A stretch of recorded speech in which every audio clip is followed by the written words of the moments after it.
Hola, soy el Dale Yerton. Bienvenidos a nuestro estudio sobre la oración. Le llamamos hacedores de círculos. Y estamos viendo diferentes círculos de oración que tienen que ver con ciertas disciplinas. La lección de hoy es lo que yo llamo el círculo del legado. El círculo del legado. ¿Qué es lo que vamos a dejar para la siguiente generación? Y para comenzar quiero destacar un par de oraciones hechas por Jesús, y estas las encontramos en Juan capítulo 17. Alguien ha dicho muy bien que esta es la verdadera oración del Señor, Juan 14, 15, 16 y también el capítulo 17. Vemos que Jesús está orando en la experiencia del jardín. En Juan capítulo 17, verso 9, Jesús dice, Yo ruego por ellos, hablando de sus discípulos. No ruego por el mundo, sino por los que me diste, porque tuyos son. Si vamos hasta el versículo 20, dice lo siguiente, Mas no ruego solamente por estos, sino también por los que han de creer en mí por la palabra de ellos, para que todos sean uno, como tú, oh Padre, en mí, y yo en ti, que también ellos sean uno en nosotros, para que el mundo crea que tú me enviaste. Versículo 22, La gloria que me diste yo les he dado, para que sean uno, así como nosotros somos uno. Yo en ellos y tú en mí, para que sean perfectos en unidad, para que el mundo conozca que tú me enviaste y que los has amado a ellos como también a mí me has amado. Esa es la vida de oración de Jesús y no existe un mejor ejemplo.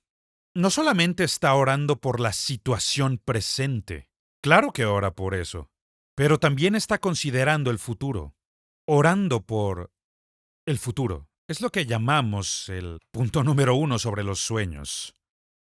La oración debe darle vida a los sueños divinos. La oración nos conecta con Dios, nuestros pensamientos con los suyos, nos conecta con lo divino, con el mundo espiritual. Y gracias a esto, comenzamos a mirar más allá de nosotros mismos. El Salmo 126, verso 1, habla de cuando los israelitas recibieron la autorización para regresar a Jerusalén del cautiverio en Babilonia. Y dice, cuando el Señor hizo volver a Sión a los cautivos, nos parecía estar soñando. Nos parecía estar soñando. Recordemos que Israel se encontraba en Babilonia, cautivos por 70 años. Eso es mucho tiempo. Muchos de ellos seguramente perdieron sus sueños, pero había otros que seguían soñando. ¿Será posible para un hombre el soñar por 70 años? Algunos lo hicieron. Algunos seguían soñando, por ejemplo. Y un muy buen ejemplo es Daniel. Daniel seguía soñando con el esperado regreso a Jerusalén. Y su vida de oración lo mostraba muy claramente, abriendo su ventana con dirección a Jerusalén, aún esperando y orando sobre el cautiverio, el poder volver a casa.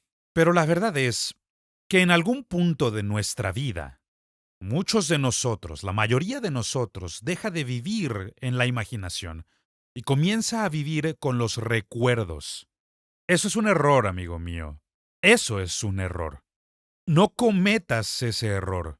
La gente que hace eso, en vez de vivir en el futuro, empieza a vivir en el pasado. ¡Qué horror! Digo esto porque eso no es vivir, no en realidad, eso es solo existir. Los sueños, sueños. Cuando tú pierdes tu sueño, dejas de vivir por la fe y comienzas a vivir bajo la lógica. Solo bajo lo que puedes deducir con tu mente, vaya si estás limitando a Dios y su obra en tu vida, si es que eso es lo único que estás haciendo, vivir bajo la lógica. Alguien lo ha dicho muy bien. Cuéntame tus sueños y yo te contaré tu futuro. Lo que Dios va a hacer en tu vida, hacia dónde te diriges en la vida. La pregunta aquí es, ¿tus sueños están volviéndose más grandes o más pequeños? ¿Qué es? ¿La vida te está constriñendo? ¿La vida está destruyendo tu fe o Estás continuamente creciendo en fe y creyendo a Dios por cosas cada vez más grandes. El día en que dejamos de soñar será el día en que empecemos a morir.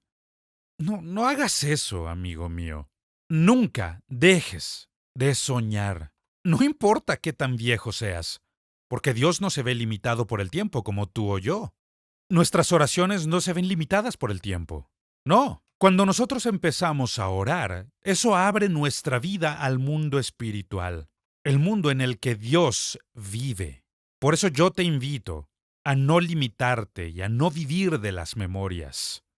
Lo que tienes que hacer es permitir que tu imaginación supere tu memoria. Eso es. Y poder decir, si Dios hizo esto en el pasado, ¿cuánto más Dios no podrá hacer en nuestra vida hoy?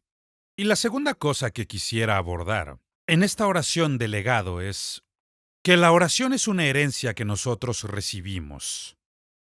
Así es. En otras palabras, alguien oró por nosotros. Esa es la verdad. Alguien oró por nosotros, alguien en algún lugar. Y gracias a Dios porque así fue. Porque nosotros hemos recibido los beneficios de su oración. Y la vida espiritual que existe en la oración. Las oraciones no son limitadas como tú o yo, porque éstas están pegadas a Dios. Recuerdo una historia que alguna vez escuché sobre un pastor. Él estaba visitando a alguien de su iglesia. Estaba muriendo. Era una mujer moribunda. Y la mujer estaba en tal ansiedad y tal agitación que decía, yo no sé, pero Dios me prometió estas cosas. No las he visto ocurrir y ahora mismo estoy muriendo. Y el pastor con mucha sabiduría dijo, ¿quién está muriendo, hermana? ¿Usted está muriendo? ¿O es Dios quien muere? Y esta es la realidad. Dios no se ve limitado, porque Él está en un estado eterno. Él no está limitado por nuestros 70 u 80 años o lo que vivamos en este planeta. No, no.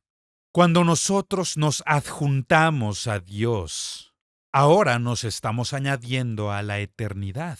Y si bien esta vida natural va a tener que llegar a su fin, no significa que nuestra oración vaya a quedar sin respuesta. La verdad es que si nuestras oraciones están correctamente adjuntadas a Dios, éstas jamás van a morir. Estas no cesan con nosotros. Estas continúan. Y Dios continúa respondiendo esas oraciones. Oraciones que alguien hizo antes en nuestro favor. Y gracias a Dios porque así es. Jesús habló a sus discípulos un día. Esto lo encontramos en Juan capítulo 4, versículo 38. Jesús dijo, yo los he enviado a ustedes a cosechar lo que no les costó ningún trabajo. Otros se han fatigado trabajando y ustedes han cosechado el fruto de ese trabajo. Y en este pasaje inicial que leíamos en Juan capítulo 17, es a lo que Jesús se refería. Y es lo que hace, no solo ora por sus discípulos.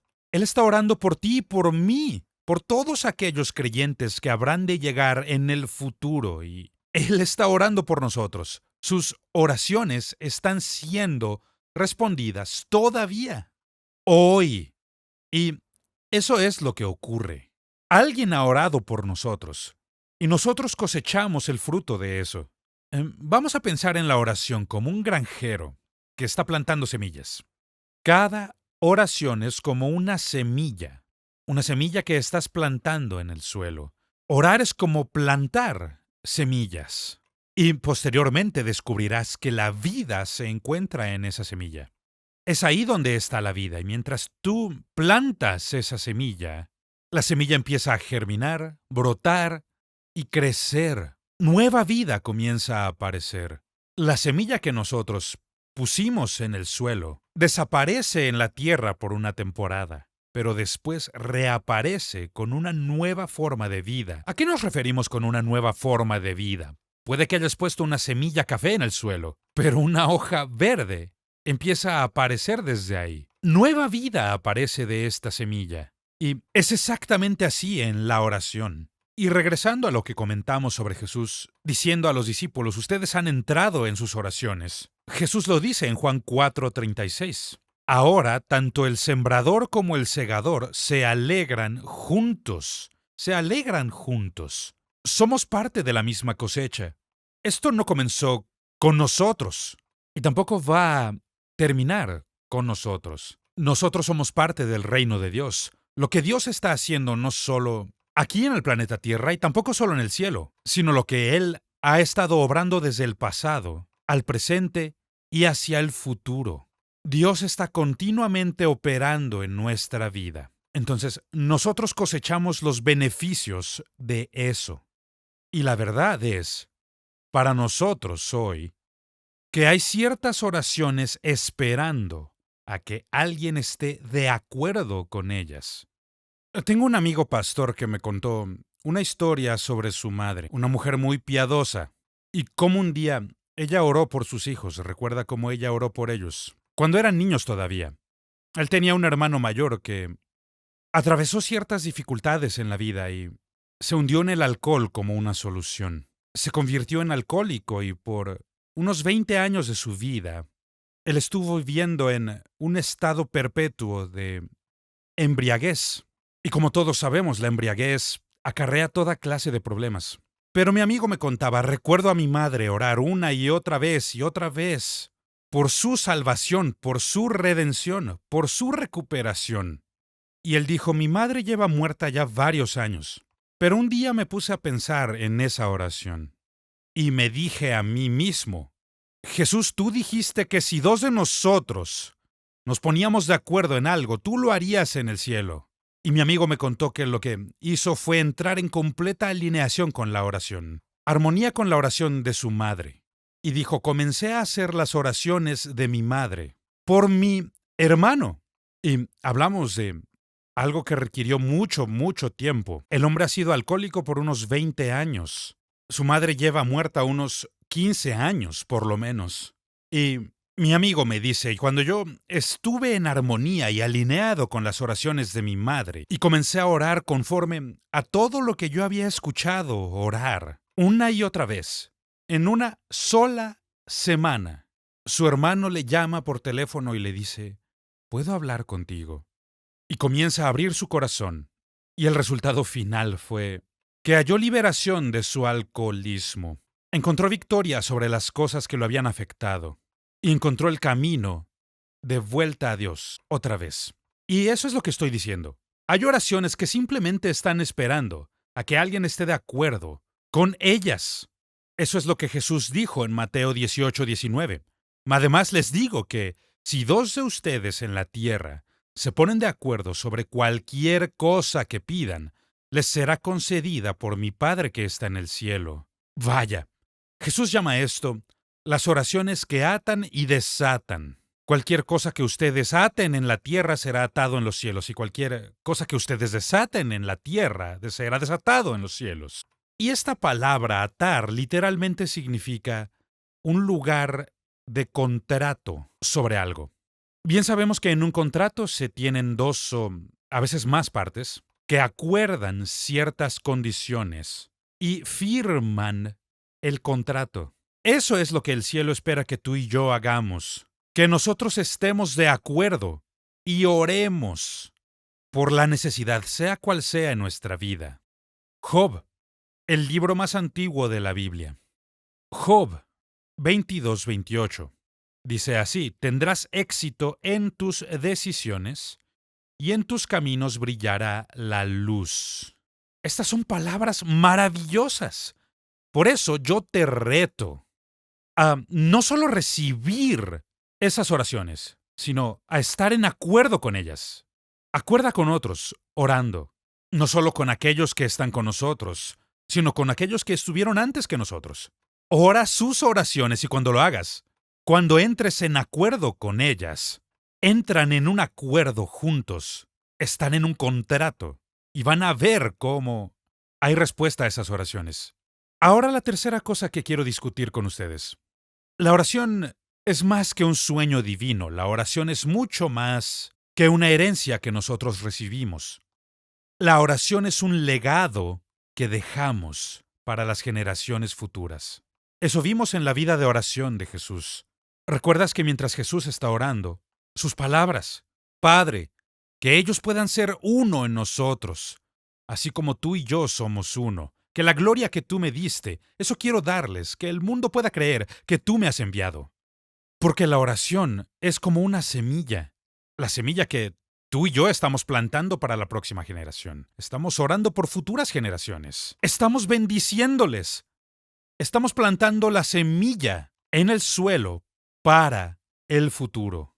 Ya les he contado la historia de un sabio anciano que vivió en Jerusalén unos 100 años antes que Jesús. Su nombre era Joni. Y de las historias que cuentan sobre él. Y una de estas historias es sobre un hombre que plantó un árbol, un algarrobo. El algarrobo es muy conocido por sus frutos deliciosos, pero requiere mucho tiempo para producirlo.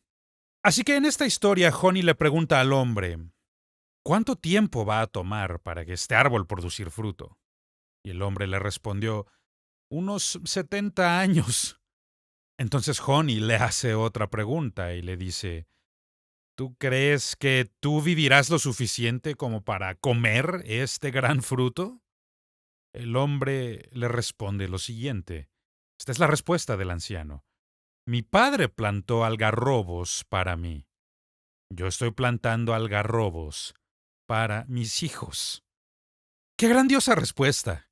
Y qué excelente ilustración para ver la oración como un legado, lo que nosotros estamos dejando atrás para nuestros hijos, la próxima generación. Oración no es solo lo que yo pueda obtener de Dios, no. La oración se trata de hacernos entrar en armonía con Dios, con el cielo. No se haga como yo quiero, sino como tú. La voluntad de Dios puede hacerse a través de ti y de mí, mientras nosotros estamos alineándonos con la voluntad de Dios. La oración es vida espiritual. La oración es también un lenguaje divino, porque cuando empezamos a orar, y hablo de orar como debe hacerse, hablo de la oración en la que sabes a quién estás orándole, entrando en perfecta alineación con Dios. Cuando nosotros oramos, nuestra oración se va de nuestro mundo, de nuestro tiempo, del espacio. Vivimos bajo el reloj y vivimos en este momento en particular. No podemos revivir el ayer y mañana no ha llegado. Por eso estamos confinados al tiempo y al espacio, excepto cuando oramos. Cuando empezamos a orar, de repente somos libres de todo eso y estamos ahora en la dimensión donde Dios vive. Dios es espíritu. Él es eterno. Entonces, la oración no tiene restricciones. No tiene restricciones. Porque Dios, quien contesta nuestras oraciones, habita fuera del tiempo y del espacio que Él mismo ha creado. Él no está limitado como tú o yo estamos limitados. ¿Recuerdas que cuando Jesús dijo lo siguiente? Mi Padre es mayor que yo, pero sabemos que Jesús es Dios encarnado. ¿Por qué diría que el Padre es mayor? Porque Jesús se había limitado a sí mismo, al tiempo y al espacio. Él estaba aquí en el planeta Tierra. Él asumió la forma de un hombre como tú o yo. Él habitó entre nosotros. Se hizo uno de nosotros. Pero Dios está por encima de todo ello. Él fue quien creó el tiempo y el espacio. Y así las cosas. No limites a Dios con el tiempo. Como el pastor que les mencionaba antes le dijo a la dama, ¿quién está muriendo? ¿Tú o Dios? Sabemos que Dios no está muriendo. Y es por esto que nunca debemos subestimar la habilidad de Dios para mostrarse en el tiempo que sea. Tú no sabes cuándo va a ocurrir. Tú no sabes cuándo la respuesta a tu oración va a llegar. No tienes idea de cómo Dios va a hacerlo. No lo limites a tu pensamiento tan pequeño, ni a tu lógica, ni a tu entendimiento. Deja que tu fe rompa con todo eso y se aferre a Dios, quien es ilimitado. Él no tiene estas limitaciones terrenales. Nuestro problema es que como vivimos en el tiempo y el espacio, vivimos en el presente, siempre queremos respuestas instantáneas. Queremos orar y que Dios supla la necesidad ahora mismo. No. Alguien le ha llamado cómicamente oraciones de microondas. Esa no es una buena manera de orar. Lo que tenemos que hacer es aprender a orar una oración de legado, con la paciencia de un plantador, con la mente de un sembrador. Alguien que está pensando en la cosecha futura. No va a ocurrir hoy. Va a seguir creciendo. Alguien le preguntó a un agricultor alguna vez, oye, ¿cómo va tu cosecha? Va bien, planté las semillas, es buena semilla y va a crecer. Si yo no estoy rascando ahí para ver cómo va. Esto es exactamente a lo que me refiero con la oración. Tienes que dejarlo en las manos de Dios, porque Él hace todo bien, siempre. Nuestro problema es que nosotros solo pensamos en el presente. Y esta es la clave para soñar en grande. La clave para orar duro es pensar largo. Es pensar, quizá Dios no lo haga hoy, pero mañana viene. Quizá Dios no lo haga mañana, pero pasado mañana viene. El mes que viene, el año que viene, y así, pacientemente, esperas por la promesa. Me encanta esta escritura en Hebreos donde dice que ellos, por la fe y paciencia, obtuvieron la promesa. Es así como tenemos que aprender a vivir la vida. Pero por nuestra impaciencia, por nuestra inmadurez y por nuestra falta de fe, queremos que nuestra oración sea resuelta inmediatamente. Hazlo y hazlo ahora. Somos como el hombre que oró por paciencia. Señor, dame paciencia y dámela ahora. Dame paciencia ahora mismo. No es así como ocurre, amigo mío. Tienes que aprender a hacer oración con persistencia y pensando en el futuro, el legado que vas a dejarle a la próxima generación. Porque la verdad es que realmente nunca sabemos por quién estamos orando. No hay manera en que nosotros podamos comprender qué es lo que Dios va a hacer. El bebé por el que estamos orando a día de hoy puede ser el próximo pastor de la iglesia. Hace ya muchos años, cuando era pastor de una iglesia en Ohio, yo fui abordado por unos padres. Ellos tenían una hija que quería dedicar su bebé a Dios. Ella no era casada, pero lo que ella quería era que yo orara por ese bebé, y lo hicimos. Y lo hice con tanto honor y dignidad como me fue posible. Y oramos y dedicamos a ese bebé a Dios. Lo que no sabía es que 35 años después, durante mis viajes me encuentro a esta pareja otra vez. Y la pareja me dice, Pastor, ¿se acuerda usted de ese bebé por el que usted oró y dedicó a Dios en la iglesia? ¿Hace 35 años? Sí, yo me acuerdo muy bien. Me dijeron, ya sabía que él recién se convirtió en el pastor de nuestra iglesia. Vaya, yo jamás habría pensado que algo así pudiera ocurrir. Pero eso es lo que no entendemos. Tú no sabes, pero cuando haces oraciones que son de legado, lo que vamos a dejarle a la próxima generación. Supongo que una de las razones por las que este mensaje significa tanto para mí a un nivel muy personal es que sé que Dios me llamó siendo un niño. Cuando era niño, Él me llamó para dedicar mi vida a Él y he pasado mi vida predicando y enseñando la palabra. Un día recordé cuando mi esposa y yo llevábamos un año y medio de casados. Estábamos haciendo evangelismo y un día regresé a casa y mi padre me había dicho, quiero hablar contigo, Dale. Así que él y yo fuimos a su granja. Él tenía una pequeña granja con ganado. Estamos caminando entre las vacas y me cuenta una pequeña historia. Me dijo, tú nunca conociste a tu abuela. Murió un par de años antes de que tú nacieras. Pero mi madre, él dijo, tenía un llamado de Dios sobre su vida. Un llamado para las misiones, pero su vida fue un desastre y ella tomó ciertas decisiones que no podía revertir, no podía cambiar. Y sabía que nunca sería capaz de cumplir con el llamado que Dios le había puesto sobre su vida. Me dijo, pero cuando yo era niño, recuerdo, cuando estaba creciendo, ella oraba una y otra vez. Dios, yo sé que arruiné mi vida.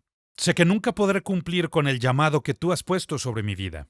Pero por favor, llama a alguno de mis hijos y que tome mi lugar. Que vaya a las misiones como se suponía que yo debería, pero ahora no puedo hacerlo. Mi padre me miró ese día y me dijo lo siguiente: Dale, tú nunca conociste a tu abuela, pero el mismo espíritu que tú tienes, ese mismo deseo que tienes porque todo mundo conozca a Cristo y ese fuego, yo lo he visto antes. Yo lo vi en mi madre. Me dijo, Dios contestó las oraciones de mi madre a través de ti. Dios no llamó a uno de sus hijos, pero sí llamó a uno de sus nietos y Él te ha llamado a ti. Y yo nunca lo voy a olvidar. Esa es una oración de legado. Nunca he conocido a mi abuela, pero algún día la conoceré. Y ansioso espero ese momento en el que yo pueda abrazarla y decirle, Abuela, abuela, Dios contestó tus oraciones. Y lo hicimos. Llevamos el Evangelio a las naciones. Predicamos al mundo. ¿Lo ves? Esa es la herencia que yo recibí de una oración de mi abuela. Y ahora es mi responsabilidad el dejar ese legado para otra generación. Yo debo levantar a otra generación. Continúa orando, amigo mío, porque tus oraciones no mueren contigo. Las oraciones son tan eternas como Dios. Y tú nunca sabes cuándo Él se va a mostrar y hará algo especial. Entonces yo te reto hoy. Aprende a hacer las oraciones de legado. Apréndelo. No dejes de orar. Sigue creyendo. Y si la respuesta no llega ahora, claro que viene, porque estarás orando por la próxima generación que Dios levantará a través de nuestro círculo de legado.